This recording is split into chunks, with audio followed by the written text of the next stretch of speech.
The question is find the sum of the product of the corresponding terms of the sequence which is 2, 4, 8, 16, 32 and 128, 32, 8, 2 and 1 by 2. तो actually हमें यहाँ पे करना क्या है in the question he was asking कि आपको ये करना है कि आप इनके करस्पॉन्डिंग टर्म का पहले मल्टीप्लाई करिए। मतलब 2 को आपको 128 से मल्टीप्लाई करना है, 4 को 32 से मल्टीप्लाई करना है, 8 को 8 से मल्टीप्लाई करना है, 16 को 2 से मल्टीप्लाई करना है और 32 को 1 बाई 2 से मल्टीप्लाई करना है। तो ये जो नए 5 टर्म्स आएंगे आपको इसका सम निकालना है।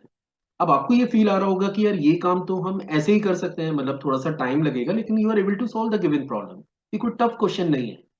लेकिन फिर भी अगर ये क्वेश्चन आपको दिया गया है तो वो इसलिए दिया गया है कि आप इसमें कॉन्सेप्ट को यूज करके इस क्वेश्चन को सॉल्व करें।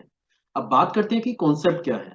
कॉन्सेप्ट ये है कि अगर आपके पास दो जीपी हैं, लेट मान के चलिए एक फर्स्ट जीपी है A1 comma A2 comma A3 comma A4 and dot dot dot AN।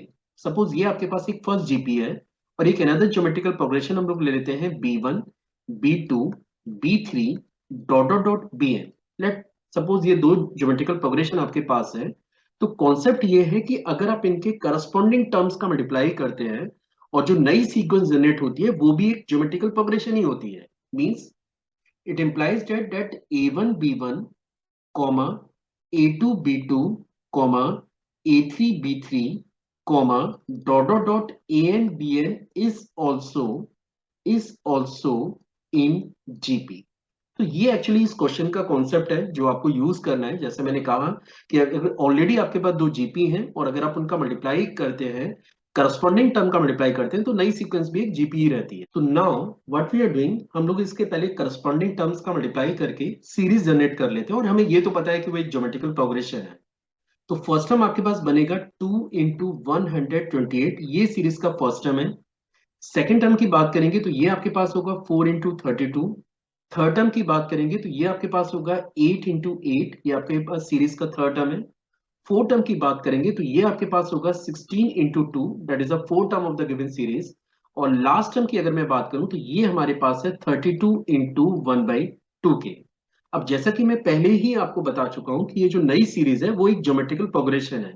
आप चाहे तो टेस्ट भी करके देख सकते हैं, लेकिन जैसे मैंने कॉन्सेप्ट पे बात किया कि अगर दो जीपी आपके पास है तो उनके करस्पॉन्डिंग टर्म से जो नई सीरीज जनरेट होती है वो हमेशा एक जीपी होगी। ठीक है।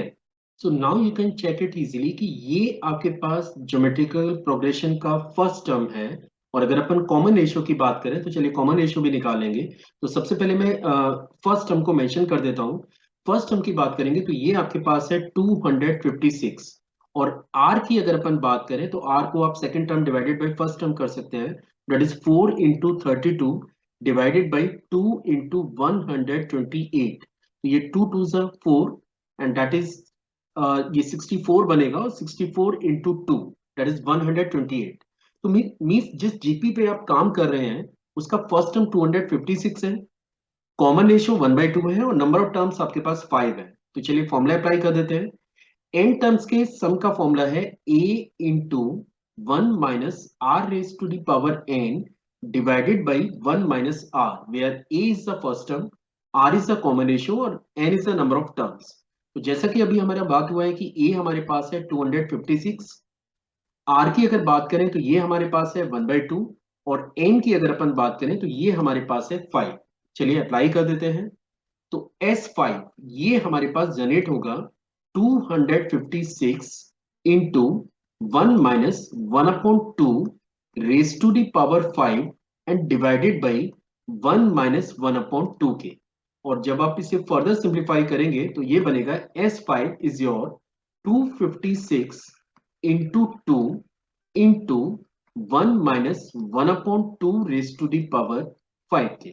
और जब आप इसे फर्दर सिंप्लीफाई करेंगे, इस एक्सप्रेशन को अगर आप फर्दर सिंप्लीफाई करते हैं, then you will get the answer for the given problem.